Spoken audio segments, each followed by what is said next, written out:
Hi besties, you're welcome to my channel. If you are new here, you're welcome. This is Emma Does Ties, and to my returning subscribers, thank you for always coming back here to watch my videos. So in today's video, I'm going to be sharing with you guys how to make a reversible 720-degree peplum, or some people call it flare. So I'll be showing you guys how to calculate your waist measurement, how to cut it out together with your hairstay. So you can wear your peplum either on both ways, like this. So if this is something you're interested in, keep on watching and let's get started.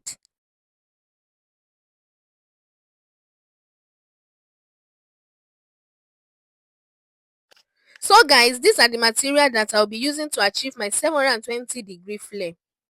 I have my fabrics here. This is one of the fabrics that I'll be making use of, and of course I have my hairstay here. I also have this paper here that I'm going to be using to calculate my waist measurement. So now let's start with the calculation aspect. For example, if you are making a 360 degrees flare, I'll be using my waist measurement as an example. My waist measurement is 30. You're going to divide that 30 by 4, and whatever you get is what you're going to use to calculate the round waist of your flare. So now, as you can see, 30 divided by 4 is 7.5 inches. So if I'm making a 360-degree flare, I'm going to use 7.5 for my curve, and I'm going to be cutting out only one piece. I'm sorry guys, I don't know why my calculation is showing you guys the other way. I don't know how to call it.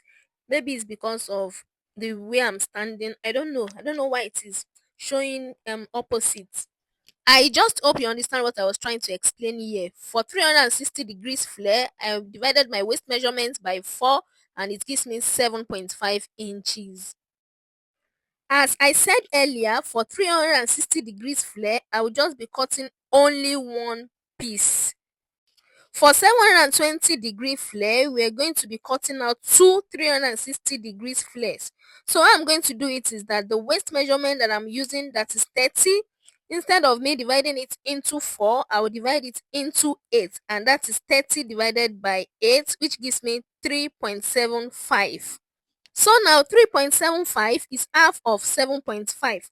So if I'm going to be cutting out my flare, I will need to cut out two pieces.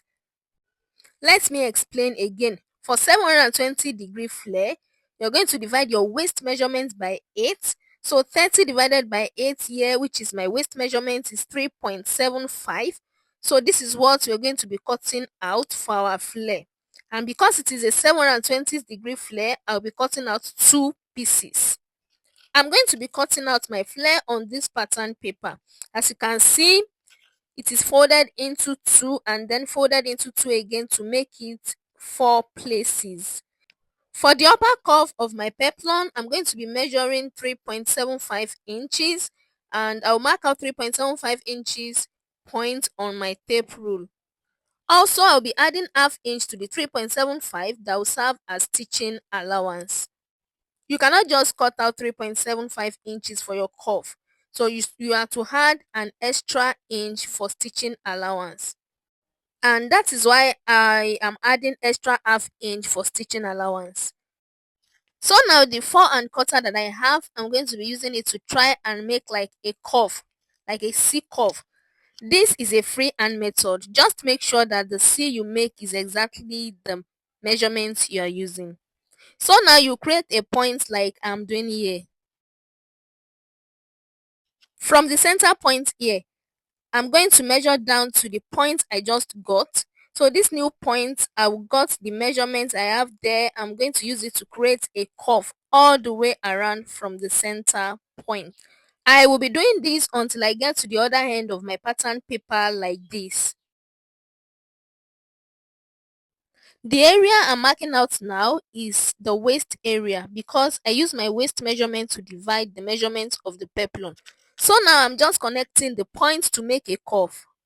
I'm trying to measure again if it gives me 4¼ What I had is not up to 4¼ so I just add a little after the curve and drew a new curve. It's just a very small line to form a new curve after the curve I had before. So guys, I am sorry, I don't know, my phone wasn't recording. I have measured the new line to be sure if it gets to 4¼ inches that I am looking for. From this point, I'm going to measure the length I want my flare to be, and this depends on how long you want it to be. So I want mine to be 7 inches. So from the new line I created at the top, I'm measuring down to the 7 inches point. If you want yours to be longer, you can go down by 9 inches, 10 inches thereabouts. It depends on the length you want. Just make sure you're taking that measurement from the cuff you have at the upper part and not from the top of your paper. So here I'm marking 7 inches all the way around, as you can see. When you're marking your measurements, make sure you're patient so that everything will be in rhyme and also for your cuff to come out perfectly. When I'm done connecting the points, I'll be using my marker to trace out the cuff at the top and the one under, and then I'm going to go ahead and cut it out. So this is my flare. This right here is 360 degrees flare. Now I'm going to be cutting out 2 of these to give me my 720-degree flare. So guys, I already placed my pattern paper on my fabrics here. So I'll be cutting it out now. I will not be cutting out the exact paper on my fabrics, guys. I'll be cutting, leaving ½ inch on the upper curve and the lower curve. This is because of the stitching allowance. As you can see, I added ½ inch stitching allowance to this side and this side as well.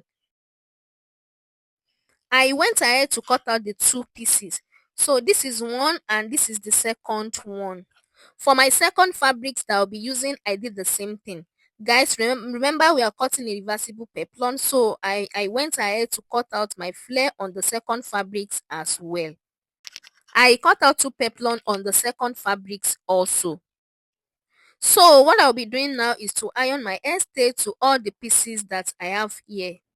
You're going to be ironing the hairstay to the wrong side of your fabrics. I've gone ahead to iron the hairstay to all my flare.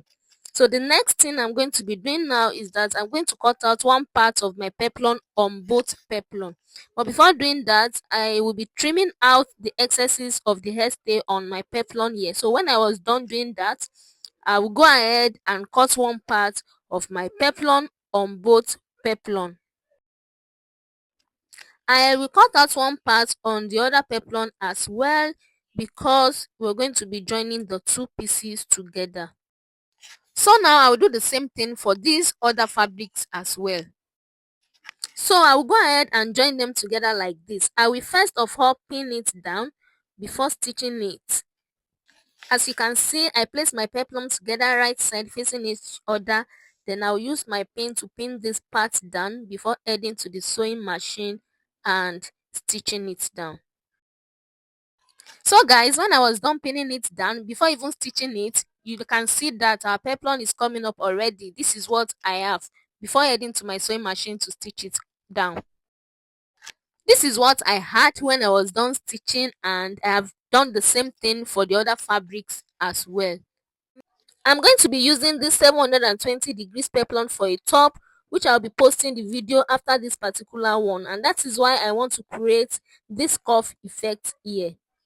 But if you don't want a cuff, you can leave it as a full flare. So now I'll place my 2 fabrics on each other, right side facing each other like this, and fold it into 2. Just watch the way I'm doing it. I will just go ahead and make a cuff around this area here and cut it off. As you can see, I'm using my chalk to make a really nice cuff before cutting it out.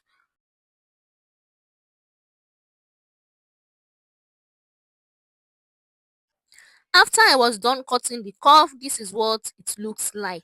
Like I said, I created this cuff effect because I want to use this peplum for a top that will be uploaded after this video. So now I'm going to go ahead and place the 2 peplum together, right side facing each other. It has been placed already, and I will go ahead and pin it down. I am not using a crinoline because I'm making a reversible flare. If you want your flare to be reversible, you will not be using a crinoline. I have pinned all the way around my flare, so now I'm going to go ahead and stitch the area I pinned down. When I'm making my stitch around, I'm going to be stitching my hemi gum with it. This is not compulsory, it is optional. If you don't have hemi gum, just stitch it like that. The hemming gum will just help when we are ironing the peplum out. As you can see, I have made my stitch all the way around and I stitch my hemming gum as well. I am going to go ahead and make very tiny notches all the way around this flare. This is because we're not going to be making a top stitch, because we want it to be reversible. The hemming gum I put inside is going to help.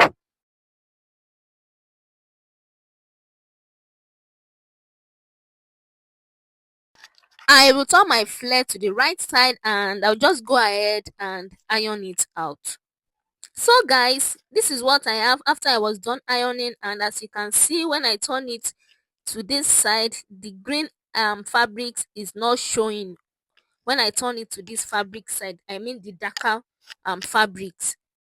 And also when I turn it to this green fabric side, the darker fabrics is not showing.